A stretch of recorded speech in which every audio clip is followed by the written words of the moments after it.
বাচ্চারা কি বাড়িতে একদমই নিম পাতা খেতে চায় না? তাহলে একবার এইভাবে বানিয়ে দেখুন, আশা করি বাচ্চাদের ভালোই লাগবে।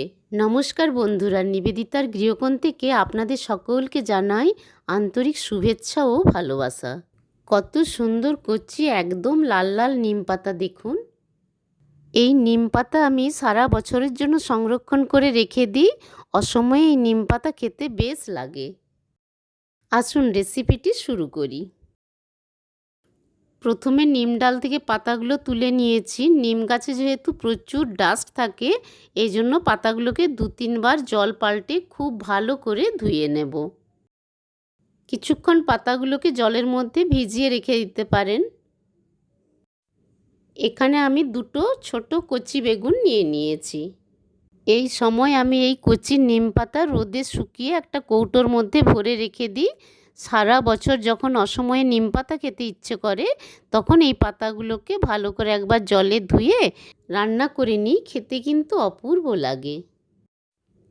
বেগুন 2টো ছোট ছোট টুকরো করে কেটে জলে ধুয়ে নিলাম।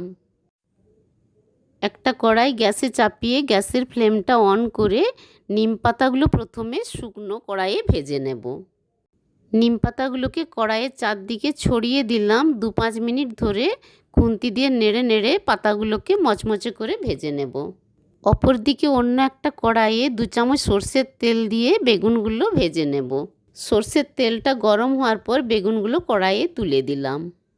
বেগুনগুলো কিন্তু খুব বেশিক্ষণ সময় দিয়ে ভাজা যাবে না, তাহলে নরম হয়ে যাবে, আর নরম হয়ে গেলে খেতে খুব একটা ভালো লাগে না।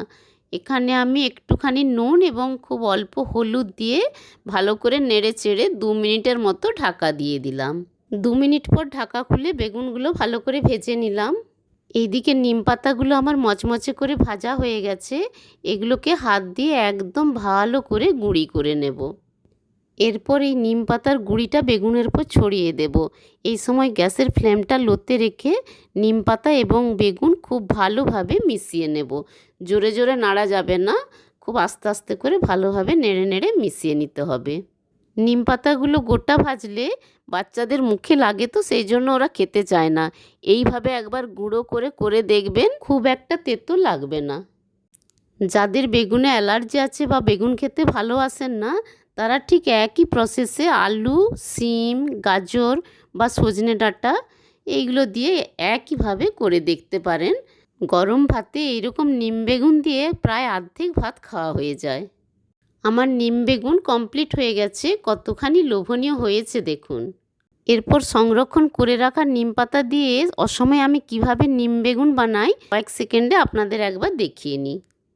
প্রসেসটা একই থাকে। এখানে আমি নিম পাতাগুলো কিছুক্ষণ জলে ভিজিয়ে রেখে দিই। শুকনো কড়াইয়ে 4-5 মিনিট ধরে পাতাগুলোকে ভেজে নিয়ে মিক্সিতে গুঁড়ো করে নিই। এরপর বেগুন ভেজে ওর মধ্যে নিমের গুঁড়ো দিয়ে খুব ভালো করে নেড়ে চেড়ে মিশিয়ে নিই। এক্ষেত্রে তেলটা একটুখানি বেশি দিতে হয়। যেসব বন্ধুরা নিম পাতা খেতে ভালোবাসেন, অসময়ে একবার এইভাবে বানিয়ে দেখবেন, মন ভরে যাবে। রেসিপিটি ভালো লাগলে চ্যানেলটি সাবস্ক্রাইব করতে ভুলবেন না যেন। বাই।